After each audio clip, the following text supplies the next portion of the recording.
All right, y'all, like, click, and subscribe, do all that. Let's get right to it. Carolina Panthers versus the New Orleans Saints. All right, basically, it was a back and forth battle, but the Saints beat the Panthers 27-24. Teddy Bridgewater, 23 of 28, 254 yards, 2 TDs. Curtis Samuel, 1 TD. DJ Moore, 93 yards and 2 TDs. Drew Brees, 29 of 36, 287 yards, 2 TDs. Giving the business. Alvin Kamara, 83 yards, 65 yards, passing yards. Deontay Harris, 56 yards and a TD.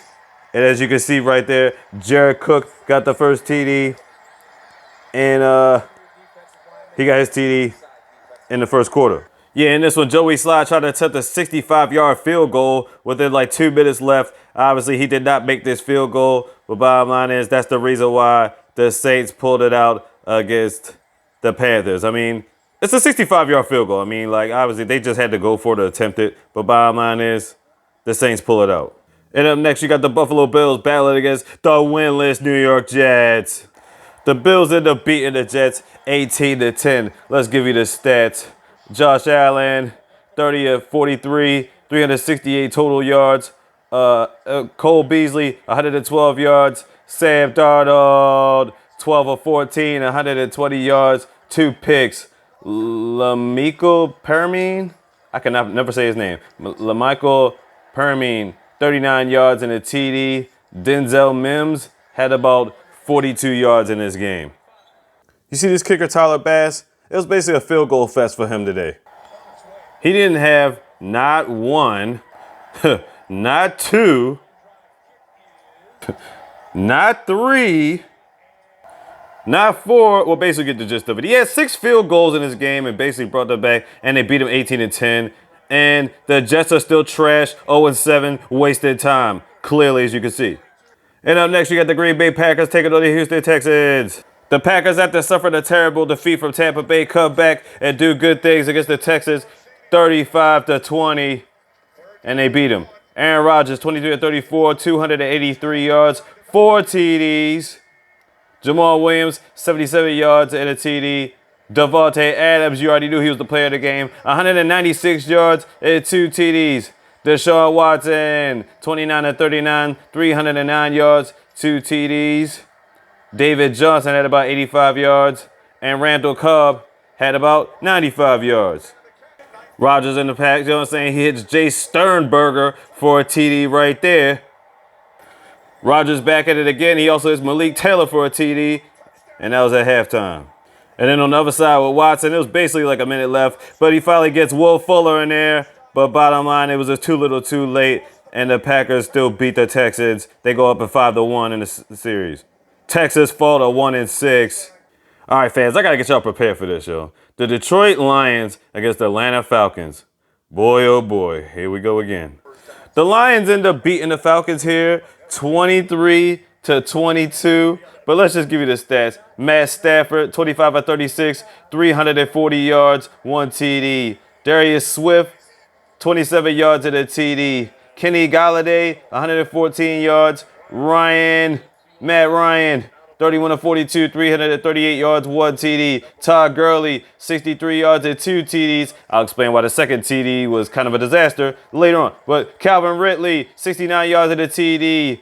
Oh my God. But matter of fact, let me just go to explain it now. Let's get to the fourth quarter. All right, so let's explain the situation. Falcons got ball. It's 16-14. It's a minute 12 left. The Lions don't have any timeouts. If they just wear it down, they're at the 10-yard line. If they just wear it down to kick a field goal or whatever, let the clock expire, then they'll pretty much win the game. This is why the Todd Gurley touchdown is kind of disastrous to what takes place. Because the thing is, if you just go ahead, you can wear down some more clock, you could call it done deal the game. But he scores the touchdown anyway, giving them a minute and 4 left for Matt Stafford to go do something. And boy, does Matt Stafford carve up that goddamn that freaking defense that is supposed to be the Falcons. Now, anyway, as you can see, Matt Ryan's going for the 2. So it's 16-22 at this point, but you're giving Matt Stafford the ball back. Look at this, Matt Stafford doing Matt Stafford things, carving up defense. Stafford out here launching bombs through the middle again. Stafford once again launching bombs. Look at this. All right, now it's 2 seconds left. Here we go. It's either this, done a deal. And he hits a pass to TJ Hawkinson. And it's tied 22 apiece. Craziness. And it was absolutely ridiculous. They got a field goal. They got an offside penalty, whatever, post back and something.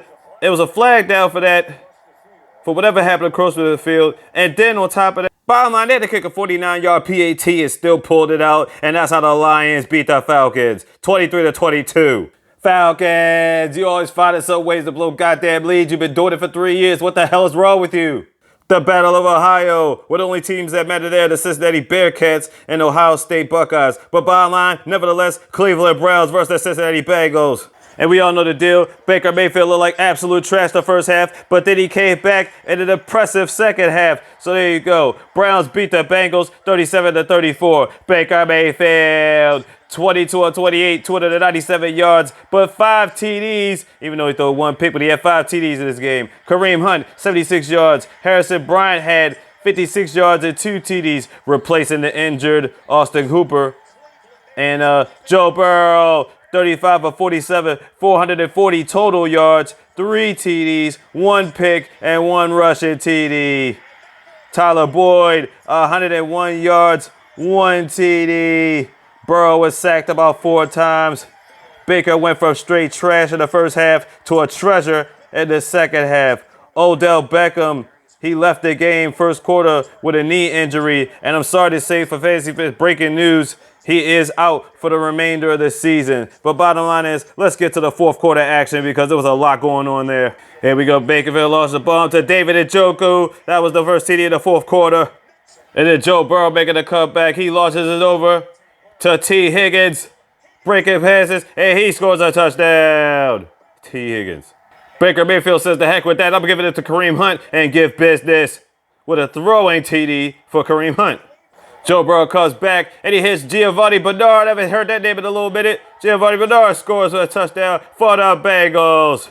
And then it's 34-31. Baker launches a bomb to Donovan Peoples. He comes in 11 seconds left. 37-34, and that will do it. And up next, we have the battle of undefeateds. Pittsburgh Steelers taking on the Tennessee Titans. Who's going to go down? Who's going to stay undefeated? Well, apparently in this game, the Steelers wanted it more because they pulled it out 27-24 on the Titans. Big Ben, 32 of 49, 268 yards, 2 TDs, 3 picks. 3 picks, I've heard that. There you go. James Conner, 82 yards. Devontae J, 80 yards. Johnson, 80 yards and 2 TDs. Ryan Tannehill, 18-30, 220 yards, 2 TDs. Derrick Henry had about 75 yards in the TD. A.J. Brown was going off 153 yards in the TD. And bottom line is, this matchup was a hell of a battle. So there you go. Shout out to Benny Snell. He's getting his TD off the cuff. There you go. And there you go. Ryan Tannehill to hit Corey Davis. We've been waiting on him for a while. Gets his TD, and that's what's up. And bottom line is, you already know what it is. Derrick Henry's going to do Derrick Henry things. Like I said, Derrick Henry doing Derrick Henry things. There you go. And that's the bottom line right here. But the reason they lost this game was because of this. I'm about to show you right now. Steven Siskowski, what the hell's the matter with you? A 45-yard attempt, you couldn't put that in? What the hell? What are you doing out here in these streets? And the Titans will fall. The Pittsburgh Steelers stay undefeated. And of course, we got to say the NFC East goofiness for last. The Dallas Cowboys taking on the DC squad. The Cowboys got punished once again on all levels. The DC squad ends up beating them 25-3. Kyle Allen, 15-25, 194 yards, 2 TDs. Antonio Gibson, 128 yards, 1 TD. His best game of the season so far. Terry McLaurin, 90 yards at a TD. Andy Dalton, 9 of 19, 75 yards at a pick. Ezekiel Elliott, 45 yards, that's it. Amari Cooper, 80 yards. Dallas in this game is ridiculous. They had 142 total yards. DC squad overlapped that rushing yards by 60. 208 rushing yards on the ground. Andy Dalton got sacked about 6 times. There was a freaking safety in the first. There was a freaking safety in the first quarter. As you see, Antonio Gibson running that TD in. I mean, it was just all around ridiculous. And of course, you have over here Terry McLaurin beating the fire out their secondaries once again because their secondaries are trash as usual. There you go. Punishment, TD. And then you got Kyle Allen again hitting off Logan Thomas, getting clowns off me like, get your clown ass off of me. And there you go, sliding for touchdowns again. And that set it at 22-3. Look at this, 25-3. Cowboys, you got beat by elementary school Microsoft Paint logo in the middle of Landover having ass team. This doesn't make any sense. And they beat y'all something terrible from start to finish. And why is their logo a W anyway? Clearly, looking at that 1-5, they don't know nothing about wins, but they are going to get this one today against this bum-ass Dallas team. And then to add insult to injury, this happens to Andy Dalton. Concussion protocol, done deal. It's crazy. I hope he's all right, though. But bottom line is, you got to deal with Ben DiNucci or whatever that third-string quarterback is to help you get back in the standings or anything. But bottom line is, Dallas is trash. They're done deal. So basically, the rest of your season relies on the soul of third-string quarterback Ben DiNucci, unless Andy Dalton could come back next week. But bottom line is, Dallas is still trash. They always going to be trash. And that's the end of the story of this NFC East goofiness of a division.